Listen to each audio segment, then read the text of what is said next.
Hey there. My name's Ian, and I'm basically kind of a jack of all trades, master of none, but oftentimes it's better than one, I think the saying goes. But anyway, I am a 21-year cannabis professional, but I've done many things in my life, such as like computer technician work. I've done gold refining. I've done some work on some other projects for people that are like minor chemistry related. Uh, I've worked at a hardware store. I've worked as a janitor. I've kind of done all sorts of different things as I've aged, and I'm turning 37 here in January. So, I'm almost in my 40s, and hopefully by that time I'll have amassed yet again a better toolkit of things because I love learning. But what I wanted to do is start making videos explaining kind of some of the stuff that I do because I'm very passionate about it, and it's kind of, I don't have many friends that really understand what I'm doing because I live in a small geographic area, and it's just kind of one of those things that is unique and kind of niche. So I figured, hey, I'm gonna hit the internet with this, and I'm gonna see if maybe I can find some people online to network with and kind of build a bit of a following that might like to see this kind of stuff that I do. So this channel will be most likely kind of weed, chemistry, interesting stuff centered, maybe some experimental type stuff. I like to tinker and just slap shit together and try weird experiments, so you might see some of that. But what this is behind me here is my analytical lab, and I've put this together over buying stuff from eBay and then repairing it and then getting it running for my personal needs. Now, this one was my first unit ever, and I had no clue anything about chromatography, anything about chemistry in the sense of like analysis. It was very basic. Like I basically had done a lot of extractions. Was more my chemistry knowledge. So solvents and not much chemistry, just dissolving stuff, recovering the product, so on. So this one I had to kind of like fix and rebuild because it was set up for carbohydrate analysis. It uses water and buffers in different columns, and I needed a UV detector, right? With this came with a electrochemical detector or a conductivity detector. So yeah, so this is known as a high performance liquid chromatograph, and what that means is you're going to use solvents, liquid solvents, to push over top of a column of silica. And this is a column is very thin, it's small. Here's a column here. So this is packed with a silica powder, and depending on the types of chromatography you're doing, that inner stationary phase, as they call it, because it doesn't move, so it's a stationary phase, that will effectively cause a separation of the compounds that you inject as a whole in the original beginning start of your run, and you'll get out the end of that column there, you'll get individual compounds coming out, and you'll get a peak. So over time, if this is your time bar and this is your amount of concentration of product, you'll see the line, and that's your baseline, and when one compound comes off, you'll get a peak and then another one. And it'll say you put in 15 compounds in a mix in one solvent and inject a small amount of it, you should ideally get 15 different peaks coming out over the period of time. So say 2 minutes in, one of your compounds comes out, that's known as your retention time for that compound. And repeatedly, if I keep running samples over and over again, that compound should always come out at that time as long as nothing's changed with the system. So in this one, we use acetonitrile, which is an organic solvent, and we use water. The two of those together will, in varying levels, so I start off with 70-30 and I work my way to about 90-10, the 30% being water all the way down to 10%. So it adjusts the amount of organic solvent, and that will make these compounds more or less mobile through that column. That column is designed to hold on to compounds and then let them go depending on how much water is present, or polarity, or the kPa. So this unit here is kind of older. It runs on like Windows XP with old 10 base T networking, and that was a real project to get that running. This one here is a lot newer. This one can do faster samples, it can run higher pressures, it can run higher temperatures, it can do all sorts of just better chromatography faster. So if I'm going to do experiments on running like an unknown something and I don't want to risk running it through my more expensive machine, I can run it through this one, and then I'll be able to like potentially take the risks on an older column or something that's not going to cost me as much to replace if I really screw it up. It's worth mentioning that I am not at all traditionally educated in chemistry. This is all something that I have amassed over maybe about 12 years of messing around with stuff. Like, I first started with gold refining, I guess, pulling electronic scrap and then getting the gold and the silver and stuff out of that.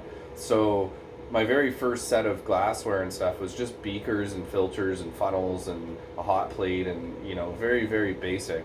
And over the time, then I had amassed all this other stuff through working with cannabis and needing to process and test and work with it. So this machine here, that is a gas chromatograph mass spectrometer. So this one, if I don't know what one of those peaks are, ideally I can put it through here and I can get a mass spectra of that compound if I can resolve that peak and get it to come out cleanly. And even if it doesn't, the mass spectrometer is capable of resolving two compounds even though they come out at the same time. But for the purposes of having clean chemistry and having like a definitive answer, then usually you want them to come out on their own. So this one uses an oven, and it has a gas chromatography column, and instead of being just a tube packed with powder, those columns are maybe 10 times the diameter of a human hair, depending. There's different sizes, but the inside of it is hollow, and it's about 30 meters long and in a loop. And the inside surface area of that glass, because it's glass, it's kind of like fiber optics, it's bendy and stuff, but if you know, it'll break. But the inside will have different coatings, and those coatings will hold on to the molecules. Whereas these use solvents and polarity to effectively get a separation, this one uses boiling point and cross flow of some sort of a carrier gas. So the principle is that I'm going to inject my solvent at maybe like 50 degrees Celsius. I'm going to ramp it up a little bit and then get that solvent to move through the column and come off. And my mass spec is shut off during that period because there's no need to really run it through. It'll just pull it through the vacuum. But then I'll turn on the mass spectrometer after about 3 minutes, and then I start running through my temperature gradient, and I go all the way up to about 280, 300 degrees, and that will, say a compound like THC boils it around 200 degrees, 220 Celsius at atmospheric pressure. I have a vacuum on the end of the one column, and I'm running maybe 1.5 mils per minute of I'm running hydrogen over that column as a flow. So I would have to put a nomograph to see like exactly where that boiling point is, but in my experience it usually comes out around 225, 230. So around when I hit that temperature, then the THC becomes mobile, turns from a liquid or a wax to a vapor, and that vapor rides the column, and if there's anything else going with it, that internal coating will cause a separation of the two. So you'll end up getting a clean peak of THC, and then I can look at the mass spectra and I can see that there's 232 and like other masses that correspond with the normal fragmentation of that molecule. And what I mean by fragmentation is that in the mass spectrometer, when your compound comes through the column, it hits an ionizer, and this is under a complete vacuum, mind you. So there's a tiny bit of hydrogen flow, and when it goes and hits that, the molecule itself will break apart, and it uses 14 electron volts, which doesn't, for a molecule that size, it's a fair amount.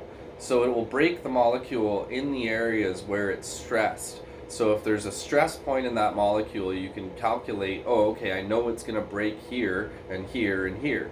So you'll get these fragments.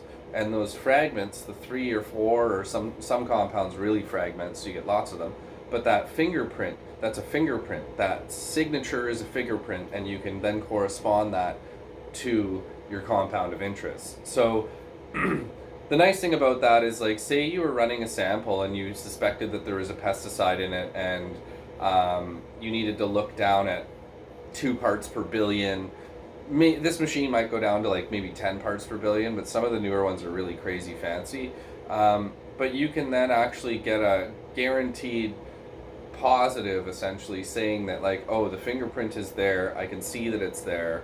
Or maybe you're doing like pheno hunting research and you want to breed something that produces high THCV, but you're also looking for CBGVA, so cannabidivarin or cannabidivaric acid. You're looking for that in the young plant material before you've ever even produced much flower off of it. Like maybe 2-3 weeks into flower, you're going to start looking for that indicator, and the one that's highest is probably going to produce the highest number. So because that will then be isomerized, or it'll be an enzyme reaction inside the plant that will change that into that other varin species. So yeah, so I guess I shouldn't ramble on too long. This is kind of my first video, and I don't really do too much of this, so you'll have to forgive me if I have rambled. But I would like to definitely hear any comments or criticisms, any of those kinds of things.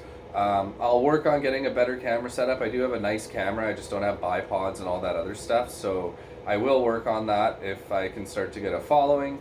And of course, if you guys have any questions specifically about cannabis, even if it's not analytical, if it has to do with growing, if it has to do with cloning, if it has to do with breeding, if it has to do with, any of that kind of stuff, I'm always here to answer questions, because this is definitely a passion of mine, and I'd love to start educating other people in the world, because I've amassed 21 years of this knowledge, and I don't really have people to hand it on to. And because of the corporate cannabis side of things that we've seen with legalization, I feel like there's a large amount of cool, interesting history and knowledge and these things that's going to be lost, because the corporate mindset is just dollars and like the best product for the, or maybe not the best product, the best price for them to make a good margin, and they don't really, it has to fall within these guidelines, but they don't really care other than that. Whereas when you work with people that were, say, producing weed kind of illegally back in the day pre-legalization, you'll find that these people were growing in their basements at the risk of their actual freedoms, and these people have techniques and strains and all these, like, this rich history of prohibitionist era type cops and robbers type crazy stuff, and like all these stories, and where I'm worried that the state of this industry is really going to take the wrong turn, and we're going to lose a lot of that. So I guess this is kind of also part of my wish and hope to move forward and bring that stuff with us and into the industry so it doesn't get lost. So yeah, if you guys also have any sort of like interesting, funny stories, and or you have any like topics that you want me to do a talk on, then I can definitely do that as well. So yeah, thanks for your time, and I'll try to be back with another one within a week.